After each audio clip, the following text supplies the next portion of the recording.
Olá, esse é mais um programa Palavra Aberta. Esse fim de semana do Dia dos Pais no Brasil coincidiu com uma triste marca. Ultrapassamos os 100 mil mortos pela Covid-19 e ultrapassamos também os 3 milhões de casos. Isso em números oficiais, porque há o grave problema ainda da subnotificação. São 100 mil mortos, 100 mil pais, filhos, filhas, que podem, nesse Dia dos Pais, estarem vivendo um sentimento muito ruim, contrário da comemoração, em razão dessa doença que já se tornou recentemente a principal causa de mortes no país, ultrapassando o câncer, ultrapassando doenças cerebrais, respiratórias. Para a gente falar desse assunto, nós convidamos o deputado Dr. Luiz Antônio Teixeira Júnior, também conhecido como Dr. Luizinho, do PP do Rio de Janeiro, e que tem a missão de presidir a comissão especial da Câmara criada para acompanhar o enfrentamento à Covid-19. Deputado, muito obrigado por ter aceito o nosso convite. Eu que agradeço o convite aqui de estar com vocês novamente no Palavra Aberta. Infelizmente, nessa data tão expressiva que é o Dia dos Pais, mas hoje é um Dia dos Pais diferente. É um Dia dos Pais que leva a gente à reflexão de milhares de famílias que perderam algum ente querido. Então é um momento de muita reflexão de que a gente precisa ter uma união, enfrentar com seriedade os assuntos, né, com a complexidade que ele tem, e acolher essas famílias, essas pessoas. Eu quero deixar aqui a minha solidariedade, meus sentimentos a todos que perderam um ente querido e que a gente trabalhe cada dia mais para evitar que a gente tenha um número maior de mortes. Deputado, eu gostaria que o senhor avaliasse o momento que a gente chega a essa triste marca, né? Se ele veio, digamos assim, talvez cedo demais, ou a gente fez o que podia. E pergunto na perspectiva do senhor e da deputada Carmen Zanotto, que tocam lá, coordenam a comissão, auxiliadas por muitos deputados, comissão que foi criada inicialmente para fazer o acompanhamento das ações, mas se tornou muito mais que isso, acabou se tornando a maior propositora de ações de combate. Quase 9 em cada 10 ações do governo foram tomadas por iniciativa do Congresso Nacional. Como é que o senhor está vendo assim, o momento em que chegamos a essa triste marca?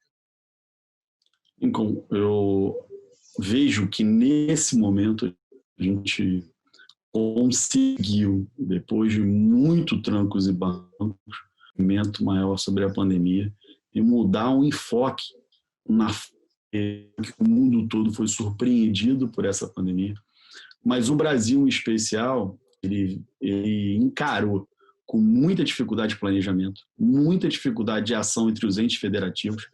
E aí a nossa comissão externa, a Câmara dos Deputados, o presidente Rodrigo Maia, o Senado Federal, o presidente da Avião Clube, a gente entra dentro de um espaço necessário para fazer com que as coisas aconteçam no Brasil, melhorando o aspecto legal, dando condições do brasileiro se sobreviver esse momento do ponto de vista socioeconômico, e a gente apoiando e apontando diretamente os caminhos e a necessidade para o Ministério da Saúde, os governos estaduais e os governos municipais.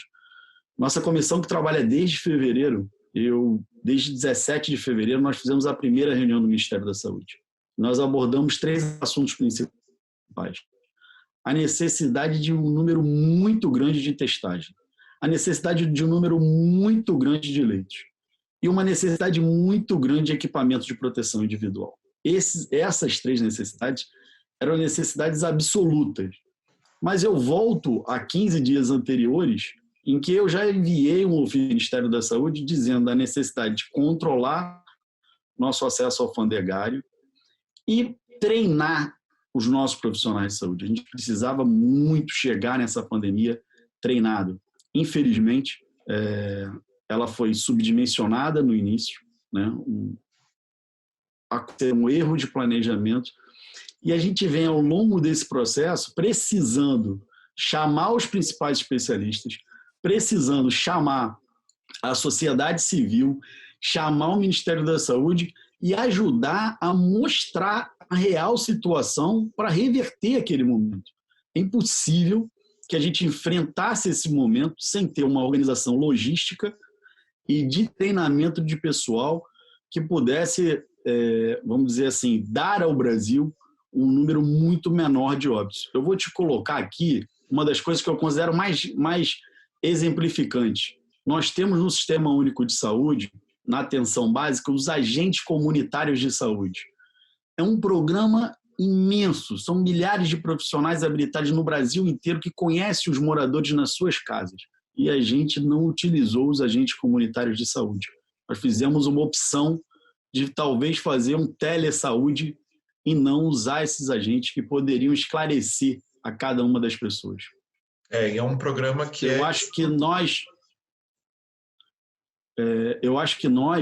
temos, eu me sinto na obrigação, e a deputada Carmen e a nossa comissão, de continuar um trabalho apontando os caminhos que têm que ser tomados. A nossa audiência pública agora de quarta-feira, que foi linkada com a vacina, que a gente ajudou a construir essa medida provisória de 2 bilhões para vir a produção da vacina na Fiocruz, a gente já fez uma audiência pública para o planejamento estratégico da aplicação da vacina, porque não será possível que a gente vai ter a vacina em dezembro e janeiro e vai faltar a seringa. Não será possível que a gente vai ter a vacina e a seringa e não chegue nas pessoas.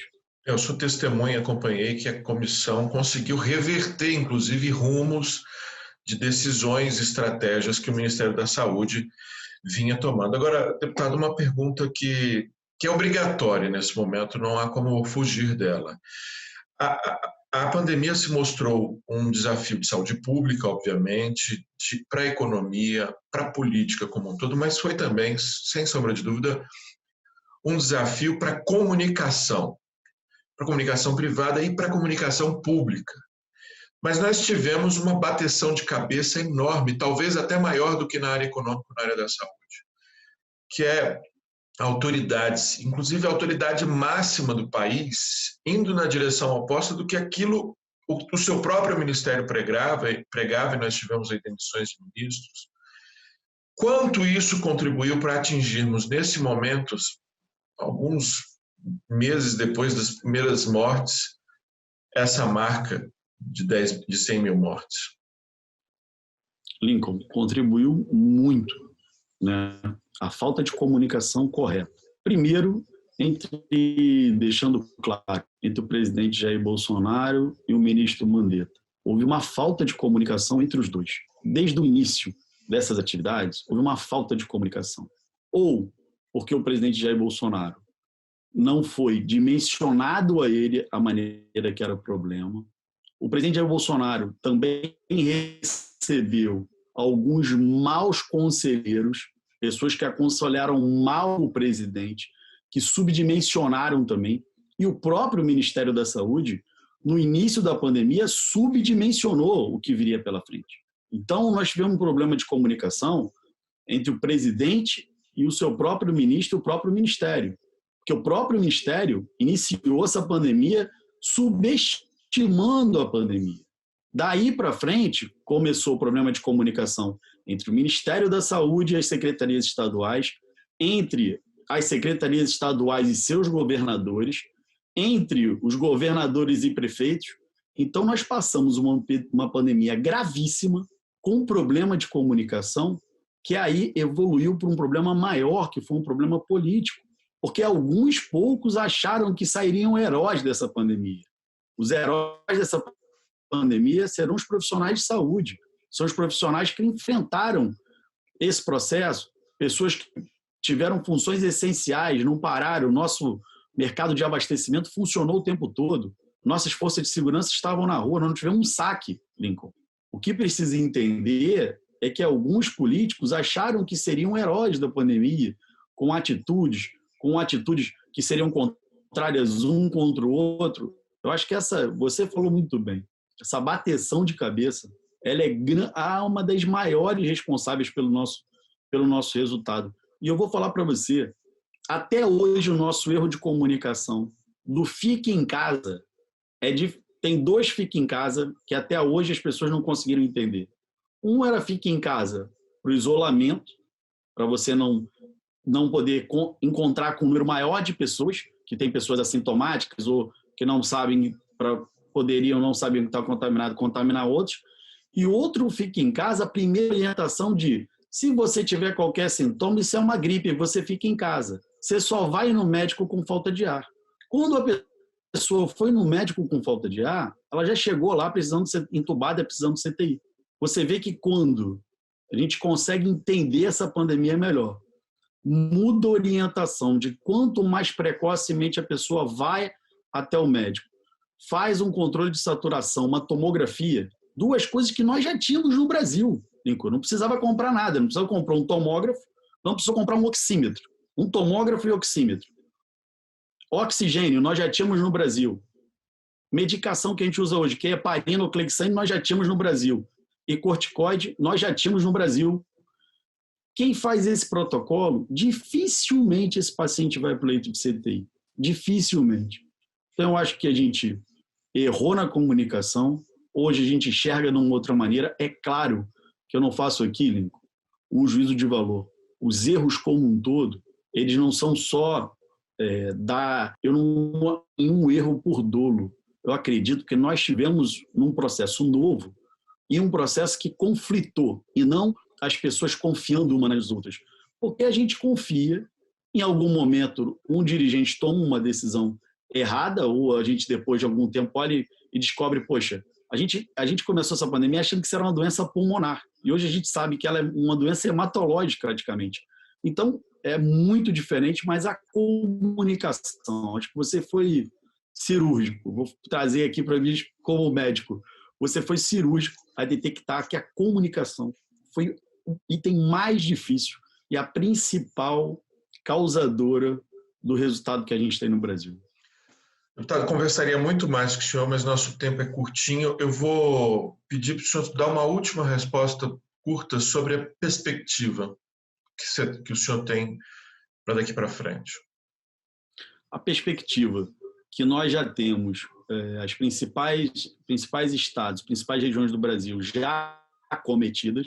Agora a gente tem um enfrentamento maior na região sul e centro-oeste, uma redução de casos, Rio, São Paulo, Amazonas, Pará, em regiões do Nordeste também. Minas ainda vem enfrentando com dificuldade e tem a perspectiva da Bahia. Eu acho que o número da pandemia vai começar a cair. A cada dia a gente maneja melhor, temos leitos, respiradores em quantidade suficiente para atender a nossa população. É claro que ao sair do isolamento, você não consegue zerar o número de casos. Você bem falou, o nosso número de casos é muito superior.